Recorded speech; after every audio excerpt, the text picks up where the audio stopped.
अब हमारे दिल में सरफरोश की तमन्ना, अब हमारे दिल में लेखना लिखना जोर, बाजू एक कातिल में आजच्या 17व्या प्रजासत्ताक दिनाच्या कार्यक्रमाला उपस्थित सर्व उपस्थित मान्यवरांना माझा नमस्कार. मी देवासागर आठवडी. इयत्ता भारतीय स्वातंत्र्य लढ्याचे अनेक शूरवीरांनी लिहिले. त्यामध्ये एक शूरवीर क्रांतिकारक देशभक्त म्हणजे चंद्रशेखर आझाद. कोण होते महान क्रांतिकारक? कोणते असे महान कार्य केले त्यांनी?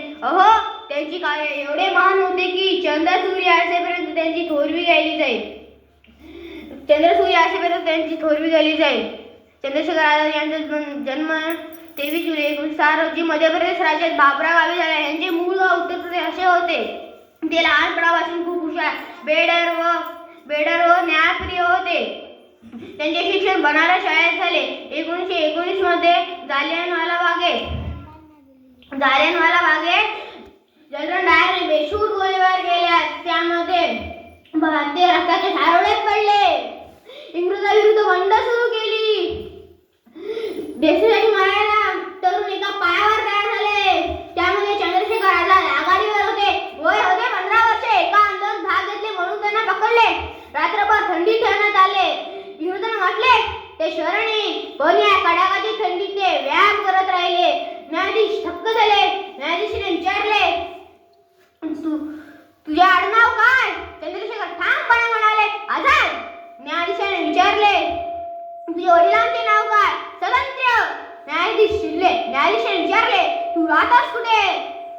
चंद्रशेखर ठामपणे म्हणाले, जेलमध्ये. न्यायाधीशाला राग आला. त्यांनी त्याला 15 फटके मारण्याची शिक्षा दिली. अरे, ज्या वयात आम्हाला घरातील कामे करायची नीट अक्कल नाही, त्या वयात या क्रांतिकारकांनी 15 फटके खाल्ले. ते हसत एवढी राष्ट्रभक्ती, किती आहे देशप्रेम. त्यापासून ते आझाद नौकाने ओळखू जाऊ लागले. ते गर्वाने म्हणत, मैं आझाद हूँ, आझाद ही रहूंगा. पुढे त्यांनी रेल्वे लुटली, बंदुका तयार केला, बॉम्ब तयार करण्याचे शिक्षण केले.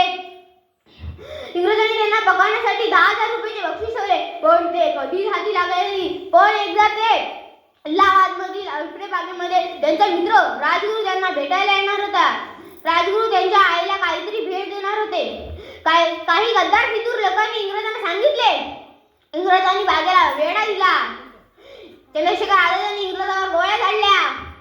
त्यामध्ये 3 इंग्रज सैनिक ठार झाले. ते त्यांच्या मित्रांना तिथून काढून दिले. ते आपल्यासारखे नाही म्हणत की तुम लढो हम कपडे सांभाळते. ते स्वतः पुढे गेले. शेवटची एक गोळी शिल्लक राहिली. आता तिथून निसटून जाणे शक्य नव्हते.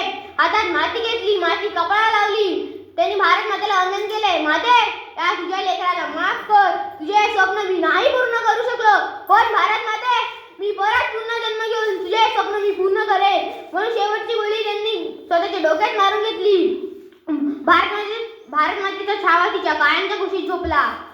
अजामर झाला. त्यांनी इंग्रजांना सांगितले होते की आज चंद्रशेखर आझाद मरेपर्यंत तुमच्या कधी हाती लागणार नाही, आणि शेवटपर्यंत तो लागला नाही. धन्य धन्य ते शूरवीर, धन्य धन्य ते शूरवीर, धन्य धन्य ती भारत माता.